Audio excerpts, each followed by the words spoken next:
que hay una lucha anticolonial indígena que ya estudiamos, el caso de Juan Santos Atahualpa y Túpac Amaru II, y la que vamos a estudiar, que es los levantamientos anticoloniales contra el régimen colonial español por parte de los criollos, es decir, de los españoles americanos, de los hijos de los españoles nacidos en América, principalmente, en nuestro caso, el Perú. Bien. A aquellos que lucharon por la independencia del Perú se les conoce como criollos, ¿ya? A los que lucharon por la independencia del Perú se les conoce como criollos, ¿ya? Perdón, a los que lucharon por la independencia del Perú son criollos, pero también hay indígenas, hay mestizos, se les conoce como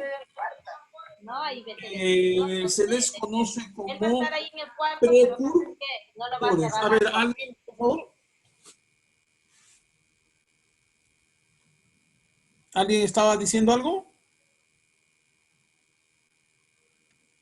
Bueno, seguimos. Bien, entonces tenemos nosotros a los precursores, ¿ya? A los precursores. Bien, vamos a centrarnos en esto. A aquellos que lucharon por la independencia se les conoce como precursores, pero también a los llamados próceres, ¿ya? Próceres. Bien, vamos nosotros a ver a los precursores. Aunque próceres, precursor tienen mucha relación, ¿ya? Solo que los próceres son los que tomaron acciones. En cambio, los precursores son aquellos que van a actuar con ideas también, con ideas, ¿ya? Van a tener una ideología, y en este caso será de cambio, ¿no? Cambio frente a la realidad que viven o experimentan. Bien, ya no vamos a dar más vuelta al asunto y vamos a ver qué es un precursor. Bien, entonces aquí vamos a ver qué es un precursor. Bien, entonces vamos a ver qué es un precursor. Precursor. Bien.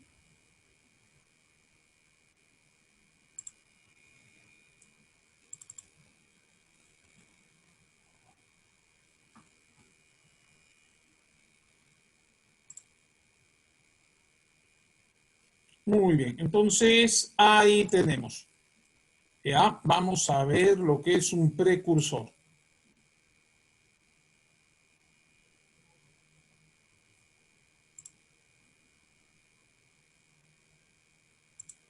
Hay algunos, disculpen, hay unas dificultades por el tema de la internet. A ver, muy bien, vamos a compartir pantalla.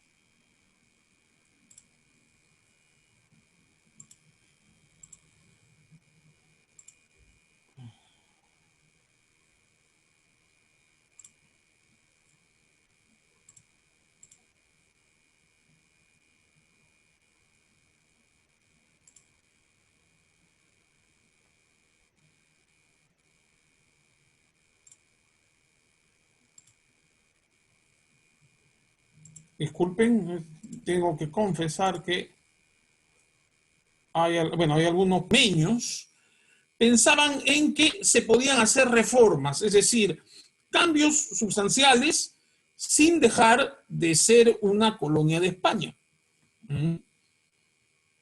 Es decir, planteaban que en el Perú debía darse ciertos cambios que permitieran a los criollos tener la misma participación política, la misma toma de decisiones referido al quehacer político que tenían los peninsulares, es decir, los nacidos en España, y lograr la misma representatividad o una representatividad similar tanto en criollos como en peninsulares. Entonces decimos lo siguiente: posición reformista de los precursores. Y dice lo siguiente: la alta élite criolla, principalmente la limeña, fue partidaria de esta posición. Sus miembros proponían hacer ciertos reajustes al aparato político administrativo, ya dijimos, reformas, un reajuste a este aparato político administrativo y seguir manteniendo las formas de explotación feudal, es decir, seguir siendo colonia de España. Creían que los peruanos podían alcanzar más derechos, progreso y bienestar sin necesidad de romper con el imperio español. Como les dije, aspiraban estos hijos de españoles nacidos en América a tener los mismos derechos que los peninsulares, es decir, los nacidos en España. ¿Ya? Eran de la clase alta, no querían tantos cambios, querían reformas, porque como la misma ley española decía que los peninsulares estaban sobre los americanos, se refería a todos los españoles, los nacidos en España tenían un mayor valor que los nacidos en América para el tema político. Bien, entonces eso habría que cambiarlo, ¿no? Decía sobre todo la élite limeña, ¿no? Hay que cambiarlo, ¿ya? Pero de ahí, bueno, el Perú debía seguir manteniendo esclavos, sobre todo, hablamos que los únicos esclavos eran los negros, a los indígenas en la servidumbre. Por ahí también pedían que los indígenas sean tratados de manera más humana, cierto, pero siguieran siendo súbditos del rey y, vamos a decir así, una suerte de ciudadanos de segunda o de tercera. Ese era el planteamiento que tenían los reformistas. Bien, es decir, hay dos tipos de cambio, ¿no? Las reformas, cambios, modificaciones, y hay los radicales, los que bien plantean la revolución, el cambio completo de las estructuras, o también la separación, en este caso la separación. Algunos dicen no, mejoren algunos derechos, hay que conseguir más derechos para los criollos, más respeto para los indígenas, pero el Perú que siga siendo colonia de España. Los reformistas, los separatistas decían que no, nada se va a lograr, absolutamente nada, ni para los criollos, ni para los indígenas, ni para los negros, manteniéndolos con España. Si queremos un cambio verdadero, en primer lugar, no significa que lo sea todo, pero sí en primer lugar habría que separarse de España y romper con el poder español. ¿Y por qué pensaban los separatistas así? Porque estaban influenciados por las ideas de la Ilustración. Habíamos estudiado eso antes de la cuarentena, ¿ya? La Ilustración. Y creo que también hice hincapié en el tema de la Ilustración cuando ya estábamos con este tipo de clases. La Ilustración, el pensamiento ilustrado del siglo XVIII, ¿ya? De la segunda mitad del siglo XVIII, que cuestionaba el absolutismo. No solo lo cuestionaba, pedía que, es decir, demandaba la desaparición del antiguo régimen, la desaparición del absolutismo y la desaparición de muchas de las formas de explotación feudal. Es decir, terminar definitivamente con la sociedad feudal, y esto significaba romper con el absolutismo y la sociedad estamental, por una nueva sociedad que hoy conocemos como la capitalista. Bien, esas ideas de la Ilustración influenciarán sobre los pensadores separatistas.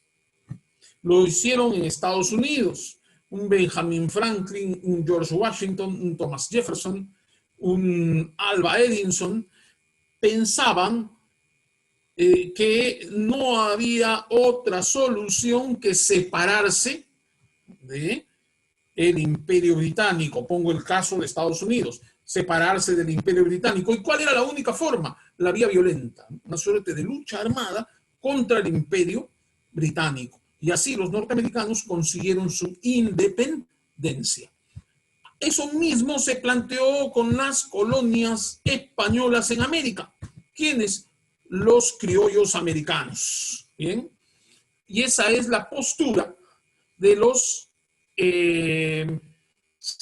separatistas, la más radical, y la más moderada, la postura de los reformistas. Que en este caso, para los independentistas, no servía de mucho. ¿Triunfó la posición reformista? A la larga, podemos decir que felizmente no prevaleció la posición reformista. La posición que va a prevalecer es la posición separatista. Y además, cabe señalar que mientras los españoles estuvieron en el poder durante ese tiempo, fines del siglo XVIII y principios del siglo XIX, fue la más combatida. ¿Cuál fue la posición más combatida por los españoles? La posición separatista. Bien, ahí tenemos la importancia de los precursores, aquellos que aportan con sus ideas y sus acciones a la causa de la independencia. No la lograron, pero crearon las bases y las bases ideológicas y también las condiciones para, en términos reales, alcanzar esa independencia. ¿Está claro? Bien. Vamos entonces a otro gráfico.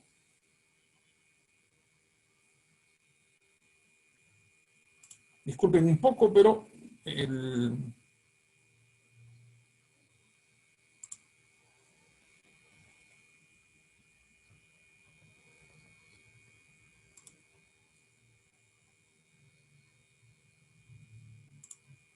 muy bien. Entonces, vamos nosotros a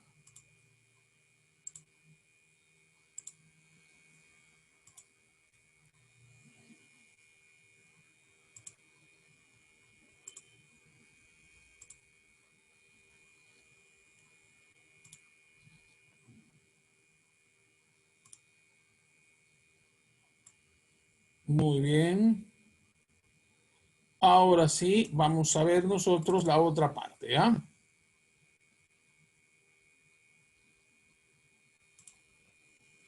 Bien, entonces vamos a compartir.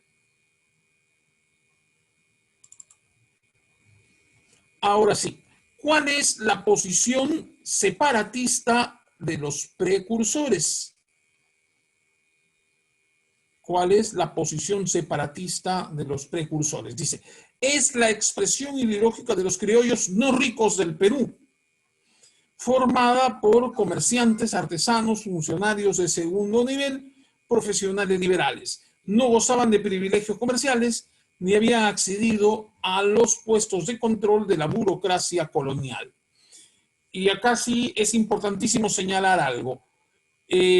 Representantes de la posición separatista de los precursores, Juan Pablo Vizcardo y Guzmán, Francisco de Miranda, Antonio Nariño, José de la Riva Agüero y José Faustino Sánchez Carrión. Esos son los separatistas. Bueno, también hay quienes hablan de separatistas como Túpac Amaru, incluyen a Juan Santos Atahualpa. Acá estamos hablando de los criollos, pero también habría que incluir a precursores indígenas, no olvidarlo. Es tan importante que Túpac Amaru, la rebelión de Túpac Amaru, fue un ejemplo para los revolucionarios de ese entonces, para los independentistas, no solo del Perú, sino de todo el continente. ¿Ya? Fue importante y muy mencionado por Francisco de Miranda, y también fue mencionado en su momento por Juan Pablo Vizcardo y Guzmán, y definitivamente fue mencionado por los independentistas, tan como los mismos que lograron la independencia, San Martín y Bolívar.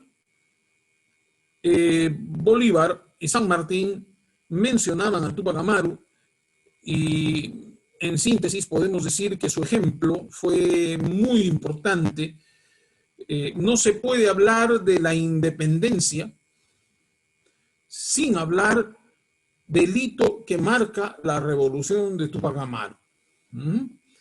Bien, hay quienes sostienen que deberíamos celebrar el 4 de noviembre como fecha de la independencia con más relevancia que el 28 de julio de 1821. Está equivocando un poco. Ya, vamos a precisar, ¿no?, que el 28 de julio de 1821. Más relevante que esa fecha, para algunos, dicen que es el 4 de noviembre de 1780. Pero hay que señalar algo, ¿ya? San Martín proclamó la independencia y Bolívar la mantuvo. Bolívar la definió. San Martín empezó la independencia con la declaratoria de la misma y Bolívar culminó el trabajo. Hablo en el Perú. Mientras que Túpac Amaru fracasó. Hay que señalar esto y hay que precisar esto, ¿no?, de todas maneras. Sin embargo, la fecha del 4 de noviembre, la rebelión de Túpac Amaru, no es tan bien considerada en el Perú.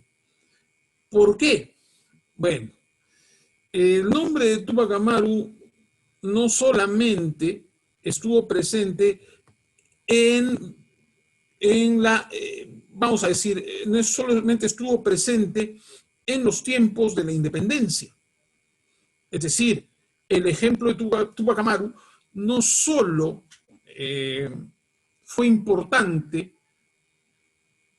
para la gesta de la independencia, no solo, vamos a decir así, influenció a los pensadores de ese tiempo, también va a influenciar a los que vienen después. Porque debemos señalar, ya lo haremos luego, que la independencia no fue completa. Porque si bien países como el Perú, me refiero a toda Sudamérica o América Latina, consiguieron su independencia política, no alcanzaron su independencia económica y eso los hizo dependientes de voluntades políticas foráneas. Y también nos hizo culturalmente dependientes. Es decir, hay independencia política, sin embargo, hay otros dos tipos de dependencia que se van a generar en el Perú, la económica y la cultural. Bien, porque sabemos que la base de una sociedad es la economía y porque de resultas de la práctica social, de la interacción social que tiene como base la economía, está la cultura como superestructura, la economía como base. Entonces son procesos, vamos a decir, no sé si decir inconclusos, tal vez no inconclusos, pero son procesos que necesitan ser profundizados. Y a lo largo del tiempo siguieron las luchas por la independencia total de estos pueblos. Las luchas contra la explotación de los namonales, de la oligarquía, de los terratenientes, de la presencia del imperialismo británico, el imperialismo norteamericano, en fin, continuaron ciertas luchas y se inspiraron en Túpac Amaru, no solo acá. Acá tuvimos incluso, ¿no?, un movimiento sedicioso llamado Movimiento Revolucionario Túpac Amaru.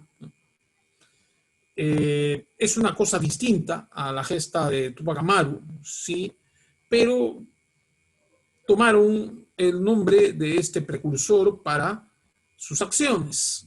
Bien, hubo un movimiento de estos movimientos sediciosos un tanto con una mayor connotación en América Latina, mayor que la que tuvo el MRTA acá, ¿no? Me refiero a los Tupamaros uruguayos. Así se llamaban los Tupamaros.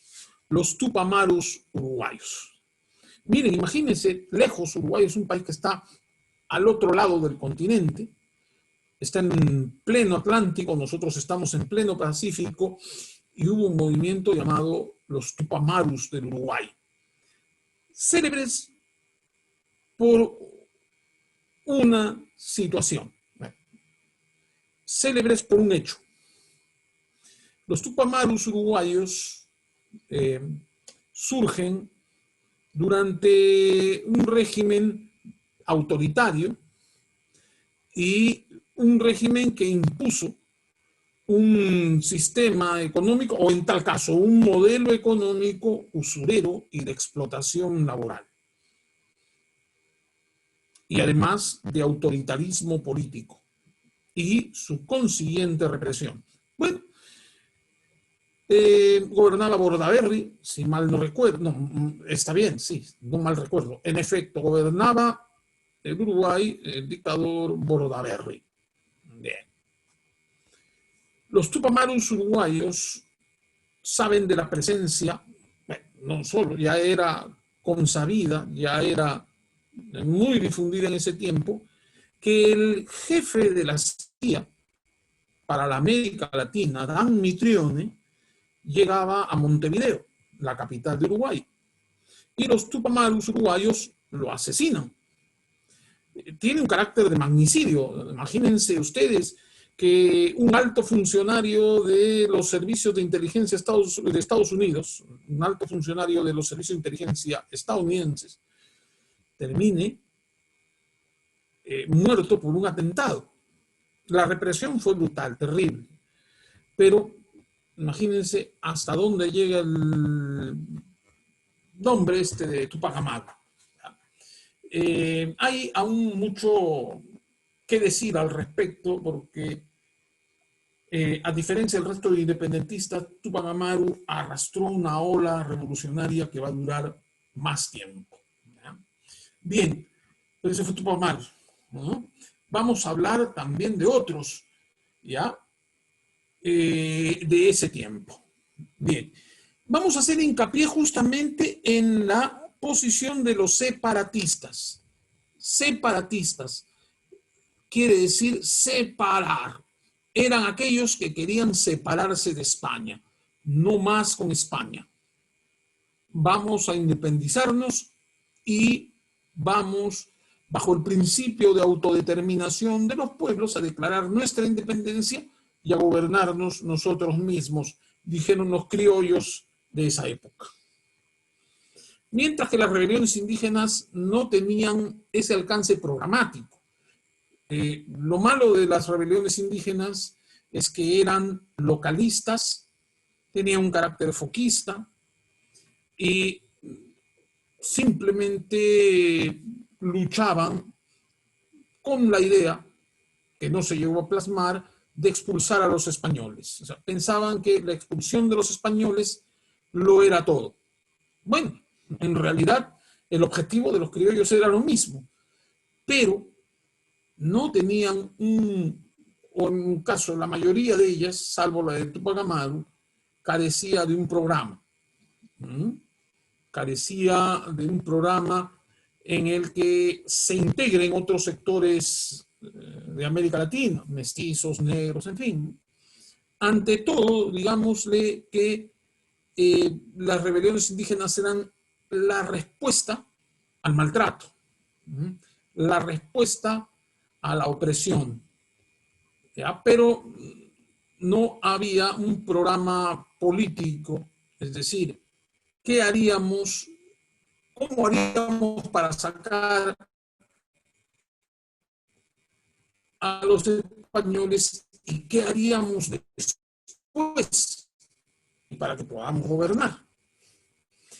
Eso de las rebeliones indígenas. En cambio,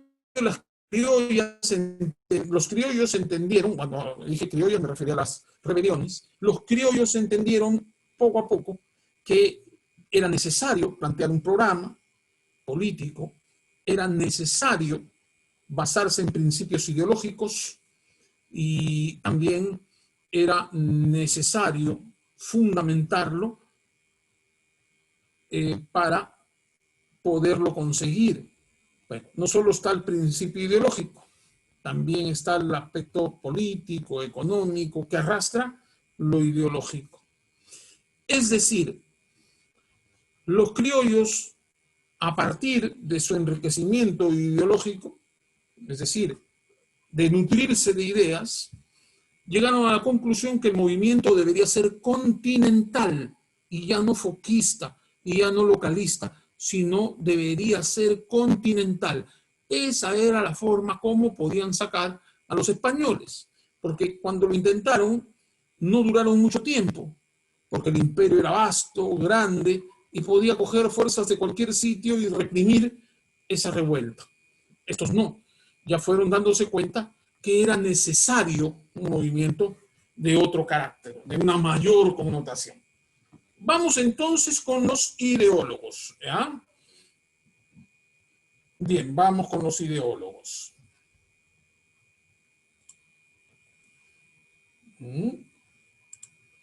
Vamos con los ideólogos. Entonces, bien. Vamos a hablar de Juan Pablo Viscardo y Guzmán.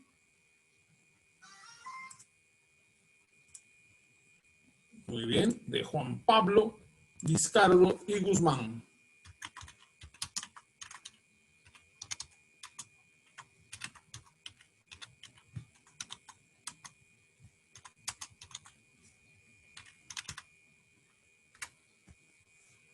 Juan Pablo Viscardo y Guzmán.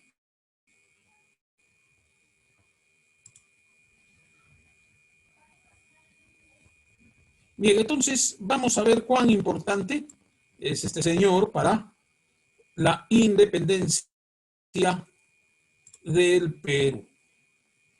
Es decir, ¿por qué la importancia de este precursor? Bien.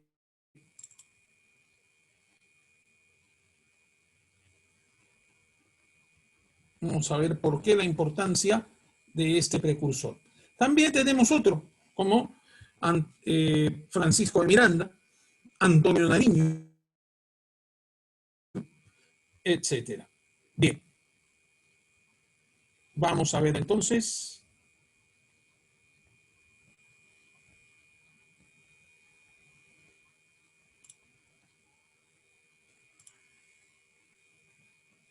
A ver, discúlpenme, pero la señal no anda. Viscardo y Guzmán. ¿Quién es Juan Pablo Viscardo y Guzmán? Bien, entonces ahí tenemos. ¿Ya? Bien. Dice, bueno, ¿qué dice exactamente? Bueno, quiero decirles algo para que ustedes tengan una referencia más directa. Juan Pablo Viscardo y Guzmán era seminarista. ¿Qué es un seminarista? Alguien que estudia para ser cura, para ser sacerdote. ¿Y para qué orden religiosa se estaba preparando Juan Pablo Viscardo y Guzmán? Se preparaba para pertenecer a la orden de la Compañía de Jesús, pertenecer a la orden religiosa de la Compañía de Jesús, más conocidos como jesuitas. Es decir, Juan Pablo Viscardo y Guzmán se preparaba para ser un sacerdote de la orden de los jesuitas. Bien, eres arequipeño, es peruano, ¿ya? Peruano, arequipeño, nacido en Pampacolca, fue importante figura revolucionaria.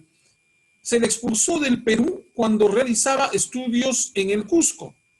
Ahí es donde se preparaban los seminaristas jesuitas. ¿Por qué se le expulsa en 1767? Sucede que ese año el rey de España dispone la expulsión de los jesuitas, de la orden religiosa de los jesuitas, no solo de España, sino también de todas sus colonias. Entonces, quedan proscritos, quedan expulsados, sin poder ejercer el sacerdocio ni cualquier actividad de índole religiosa y social y cultural a esta congregación. Se le suprime ese derecho. Primero se le suprimió en Portugal, se le suprimió en España y luego se le suprime en Francia. ¿Ya? Y finalmente el papado concuerda con esa expulsión y los jesuitas pasan al exilio. En 1791, con motivo del tercer centenario del descubrimiento de América, ya casi para 1792 se cumplían 300 años del descubrimiento de América por Cristóbal Colón. Él escribe, miren cuán importante es esto, él escribe la famosa Carta a los Españoles Americanos, su gran obra, ¿ya? Carta a los Españoles Americanos, ¿ya? Juan Pablo Vizcardo y Guzmán escribe Carta a los Españoles Americanos, ¿ya? Carta a los Españoles Americanos, en los cuales él señala que los españoles americanos ya no son españoles, son peruanos, son mexicanos, son bonaerenses, son neogranadinos, es decir, son argentinos, colombianos, son americanos, ¿ya? Aunque ellos tengan ascendencia española y hablen español, ellos nacieron en América y por lo tanto son una nacionalidad distinta. Eso es lo que plantea Juan Pablo Vizcardo y Guzmán en Carta a los Españoles Americanos. Señores, tenemos una nacionalidad distinta. Los españoles no nos van a tratar igual, nos seguirán tratando como nos vienen tratando porque no nacimos en España. Por lo tanto, estos son dominios, no son parte de la nación española. Es la idea de Juan Pablo Vizcardo y Guzmán. Bien. Entonces, ahí tenemos nosotros. Y vamos a ver acá también otras cosas más. A ver, Juan Pablo Vizcardo y Guzmán. Y tenemos a otro gran pensador dentro de estos precursores continentales criollos. Ojo, Vizcardo no solo es precursor de la independencia del Perú, es un precursor continental. ¿Ya? Acá tenemos a Francisco de Miranda. Francisco de Miranda. Él es venezolano. ¿Ya? E importante va a ser el rol de los venezolanos en la independencia, casi como la de los argentinos. Podríamos señalar que ambos, ¿ya?, son los que dirigieron la gesta.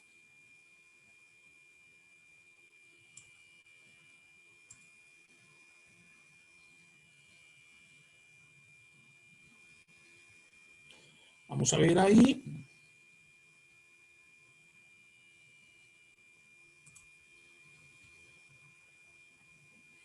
Y lo tenemos en una pestaña nueva.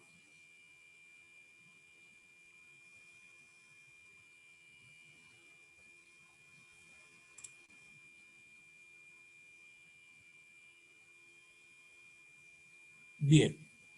Vamos a conseguir una mejor imagen. Nosotros acá. Y ahí lo tenemos.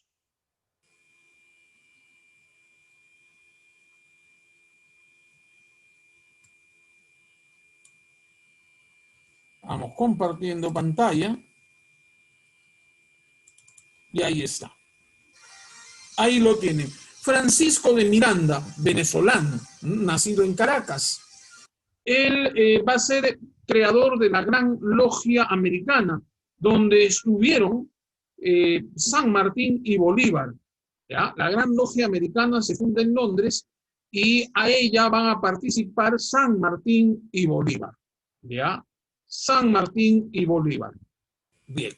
San Martín y Bolívar van a pertenecer a esta logia fundada en Londres. ¿Quién la fundó?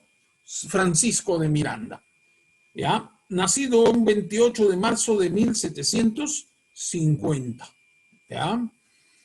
Francisco de Miranda es conocido como el gran precursor de la emancipación americana. Discrepo con este término emancipación porque América no se va a emancipar, se va a independizar. Emancipar es para una persona, es decir, se emancipa un hijo de familia. Un hijo es sostenido por sus padres, pero llega el momento en el que tiene que hacerse valer por sí mismo, sustentarse por sí mismo, sostenerse por sí mismo, ¿ya? Y esto se logra con la emancipación. ¿Por qué? Porque tú pasaste de ser protegido y cuidado por alguien a cuidarte de ti mismo y proteger a alguien a través de tu formación. Simplemente te cuidaron, te protegieron y después le dices, ya no, esta vez me puedo cuidar yo, me puedo mantener yo, me puedo sostener yo. Esa es emancipación. Bien, en el caso de España no puede ser emancipación porque España no protegió a los americanos. España no protegió a los indios, no protegió a los negros, es decir, a los hijos de América, porque los indios y los negros también son ahora hijos de América. Entonces, ellos no fueron protegidos por España, ni tampoco los criollos, porque también hubo marginación. No como en el caso de los indígenas, los negros, ellos sí sufrieron las más duras circunstancias, las más duras condiciones y las más duras circunstancias del coloniaje, ¿ya? Los que soportaron la mayor carga opresiva del coloniaje son los negros, son los indios y hasta los mestizos. Los criollos, menos, mucho menos en comparación a esos sectores, pero de que eran marginados, definitivamente sí. Por lo tanto, España no protegió a las naciones americanas. Por el contrario, se opuso a la existencia de naciones en América. Y por lo tanto, tengo que decir que emancipación no es, el término es independencia. Lo que pasa es que las élites americanas sí se sintieron protegidas, es decir, las élites criollas sí se sintieron protegidas por España y luego decidieron ya no estar protegidos por España. Pero las naciones en su conjunto no, ¿ya? Por lo tanto, si pensamos en función de naciones y no de élites, podemos decir que se trata de independencia. Además, aún así, al crearse estados propios y al hecho de que España haya luchado para que no existan estos estados propios, no cabe el término emancipación. Con eso, con esa posición, esa postura de Pablo Macera, estoy de acuerdo. Bien, ese es Francisco de Miranda.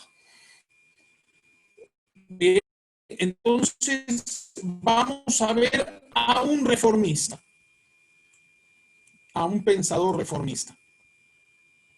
Ya les voy a alcanzar también qué pensaban cada uno de los pensadores ¿no? O las obras. Y ahí tenemos a Toribio Rodríguez de Mendoza.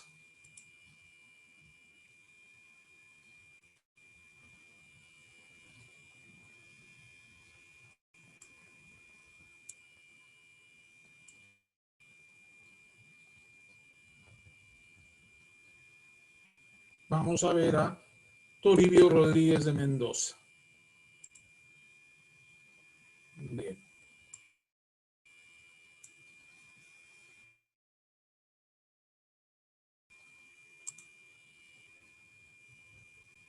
Toribio Rodríguez de Mendoza es de Chachapoyas.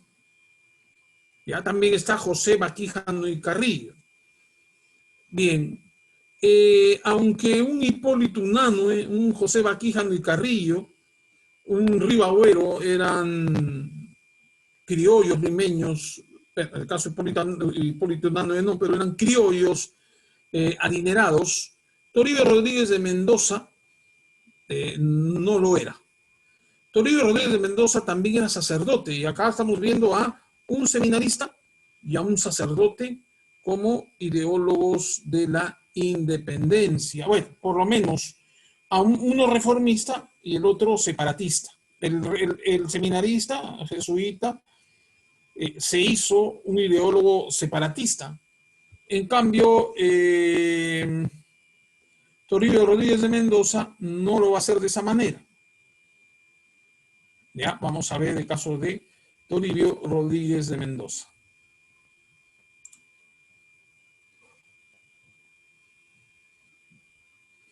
La presencia de Toribio Rodríguez de Mendoza mayormente es en el Real Convictorio de San Carlos, un lugar donde va a haber mucho debate, mucho intercambio de ideas, ¿no? Bien, entonces esta vez, ahora sí.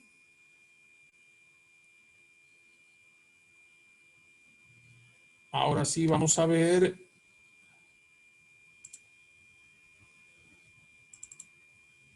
Y vamos a compartir la pantalla. Ustedes la pueden ver acá. Y dice, es considerado habitualmente un precursor ideológico de la independencia del Perú. Lo es efectivamente en un sentido, en el sentido profundo, de sembrador de ideas que en su desarrollo conducirían a la independencia. Bien, ¿por qué se le considera un precursor más que un reformista? Porque su labor ideológica contribuyó más a la causa separatista que a la reformista. Porque a los reformistas finalmente no les hicieron tanto caso. Pues tuvieron que hacer, bueno, las acciones, las tuvieron que hacer los